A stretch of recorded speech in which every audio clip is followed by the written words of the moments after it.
Breaking news చూస్తున్నాం. Phone tapping కేసులో పోలీసులు దర్యాప్తు ముమ్మరం చేశారు. నిందితులు ఇచ్చిన సమాచారం మేరకు పోలీసులు విచారణ కొనసాగిస్తున్నారు. విచారణలో భాగంగా స్నాప్చాట్, వాట్సాప్, సిగ్నల్ యాప్ల నిర్వాహకులకు నోటీసులు జారీ చేసినట్లు తెలుస్తోంది. మాజీ టాస్క్ ఫోర్స్ డీఎస్పీ రాధాకిషన్ రావుపై బాధితులు వరుస ఫిర్యాదులు చేస్తున్నట్లు పోలీసులు తెలిపారు.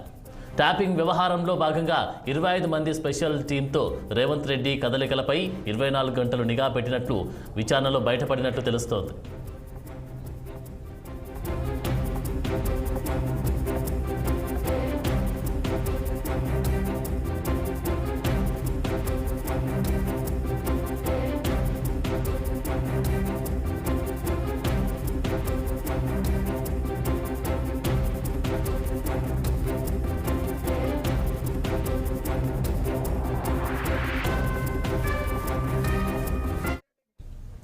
ఇక ఇదే అంశానికి సంబంధించి తాజా అప్డేట్స్ మా ప్రతినిధి నిర్మల లైవ్లో అందిస్తారు. నిర్మల.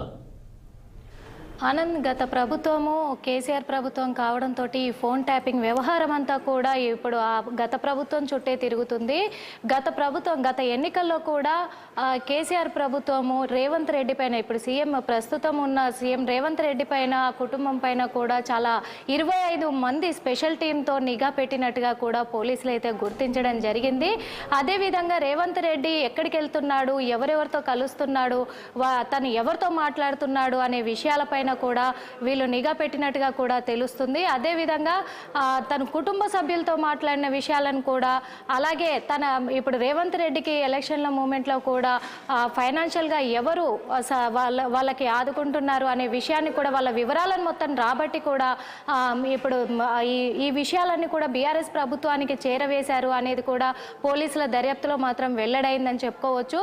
అదేవిధంగా ఇప్పుడు రేవంత్ రెడ్డి చుట్టే కాదు, బీజేపీ నాయకుల చుట్టూ కూడా ఈ ఫోన్ ట్యాపింగ్ వ్యవహారం అనేది తిరుగుతుందని చెప్పుకోవచ్చు. ఎందుకంటే గత ఎన్నికల్లో బీఆర్ఎస్ ప్రభుత్వమే గెలవాలి అనే ఒక్క విషయం పైనే ఈ పోలీసులు కూడా, ఎస్ఐబి టీం కూడా వీళ్లకు సహకరించినట్టుగా కూడా ఇంతకు ముందే కూడా పోలీసులు అయితే వెల్లడించడం జరిగింది. అదేవిధంగా ఇప్పుడు ఆ బీఆర్ఎస్ గెలుపు కోసమే ఇప్పుడు రేవంత్ రెడ్డి మీద కూడా పక్కా నిఘా పెట్టి 25 మంది స్పెషల్ టీంను కూడా అరేంజ్ చేసినట్టుగా కూడా ఇప్పుడు పోలీసులు అయితే వెల్లడించడం జరిగింది. వాళ్ళ దర్యాప్తులో వెల్లడైందని కూడా చెప్పుకోవచ్చు. ఆనంద్.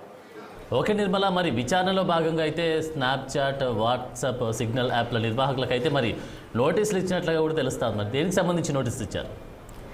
అవును ఆనంద్, ఎందుకంటే ఇప్పుడు ఈ స్నాప్చాట్ ద్వారా, అలాగే వాట్సాప్, సిగ్నల్స్ యాప్ ద్వారానే మొత్తం రేవంత్ రెడ్డి కాంగ్రెస్ నాయకులకి కావచ్చు, రేవంత్ రెడ్డి ఫోన్ ట్యాపింగ్ కావచ్చు, అలాగే బీజేపీ నాయకులకు కూడా ఈ స్నాప్చాట్ల వల్లనే కూడా వీళ్ళు ఫోన్ ట్యాపింగ్కి పాల్పడ్డట్టుగా కూడా పోలీసుల దర్యాప్తులో వెల్లడైంది. కాబట్టి వాళ్ళందరికీ కూడా నోటీసులు అందజేసే అవకాశాలు ఉన్నాయి. తొందరలోనే కూడా నోటీసులు అందజేస్తాము అని కూడా వెల్లడించడం జరిగింది. ఆనంద్.